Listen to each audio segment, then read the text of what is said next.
Extraocular muscles. The word ocular means related to eye. So extraocular muscles are the muscles that are located outside our eyeball. As we all know that human eye sits inside a bony cavity which we called as orbit, which is shaped like somewhat like a pyramid or like a cone. Let me draw here.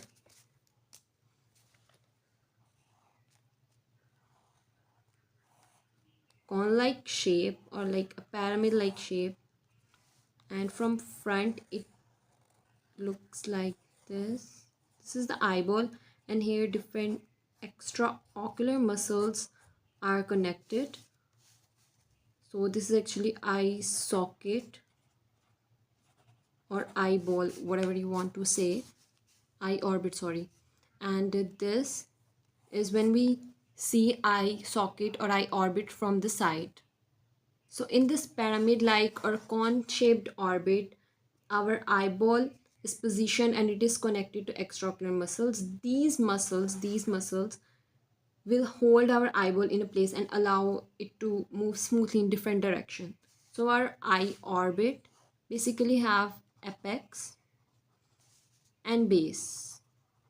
So apex is basically the head and base is where our eyeball is present. Base is the wider part at which the eyeball sits and faces forward, and apex from where the different muscles, nerves and different blood vessels enter and pass into the and reach to our eyeball.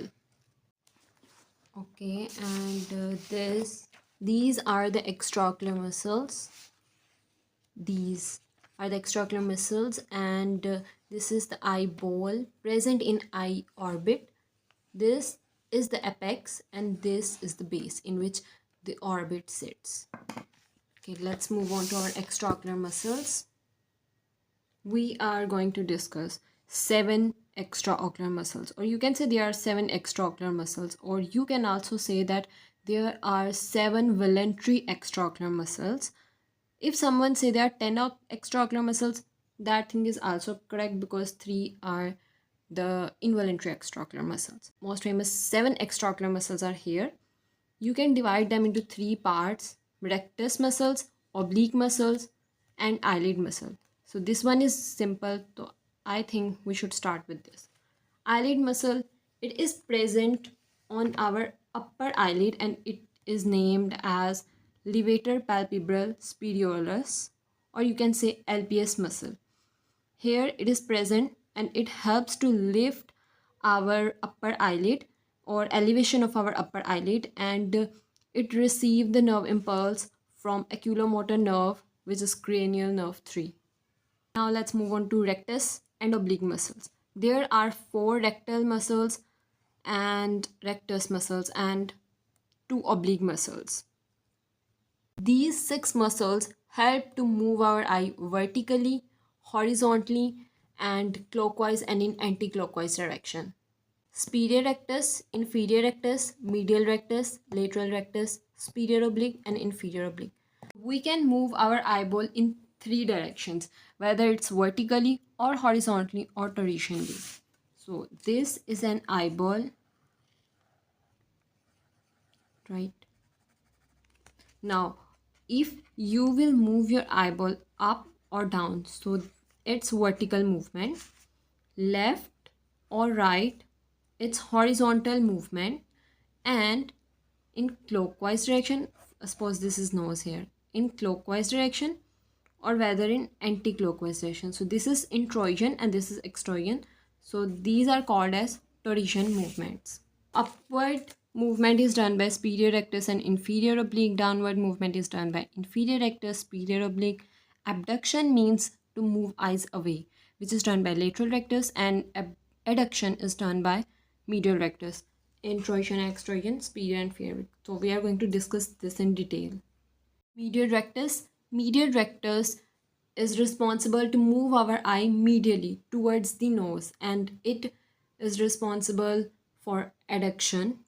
That's the same thing, moving eye towards the nose.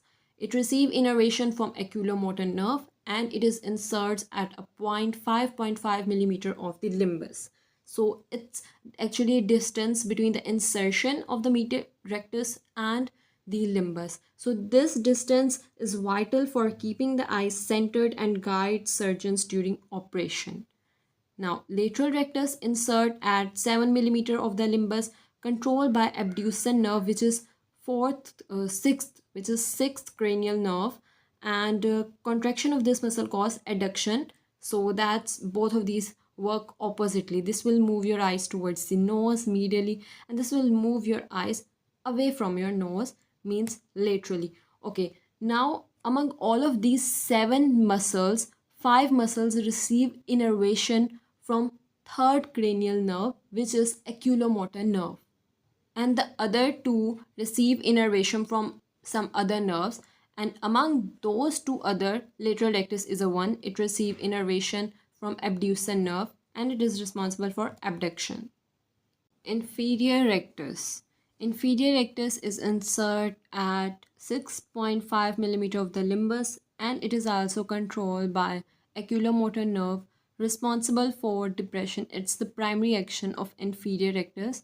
Secondary and tertiary action includes the excycloadduction and adduction. Okay, now superior rectus. Superior rectus is insert at 7.5 millimeter away from the limbus. Oculomotor nerve gives innervation, and primary action is elevation. So depression is the primary action of inferior rectus, and the elevation of the eyeball is the primary action of the superior rectus. On the other hand, when we talk about the superior oblique, insertion on the eyeball below the superior rectus muscle at 51 degree with respect to gaze, and it receive innervation from trochlear nerve, which is fourth cranial nerve. So lateral rectus and the superior oblique, these two receives innervation from different nerves other than the oculomotor nerve. This receive innervation from trochlear nerve, and the primary action is introition, secondary is depression, and tertiary is abduction. Inferior oblique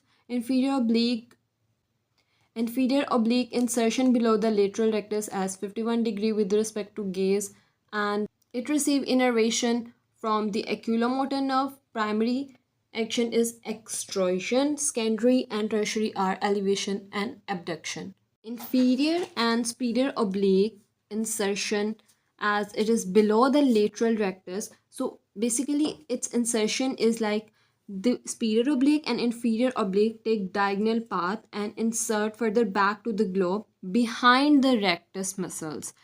Inferior oblique, which is behind the lateral rectus, and superior oblique behind the superior rectus. So this is a human eyeball, right eyeball. Here superior rectus is showing doing its function in introion, and also superior oblique is responsible. So it is also performing a function in the introion. On the other hand, in extroion, inferior rectus and inferior oblique are involved, moving eye in anti-clockwise direction, clockwise direction, and in anti-clockwise direction. So extraocular muscles function. This diagram clearly shows which muscles do what action in the movement of eyeball. When we look up, when we elevate our eye, 2 muscles are involved, superior rectus and inferior oblique. When we look down in downward direction, inferior rectus and superior oblique are involved. Lateral rectus move eyes laterally, medial rectus move eyes medially. I think this is the simplest diagram to understand the concept of the extraocular muscles function. Also, there are 9 gazes, and we will discuss that in other video. That's all for this video.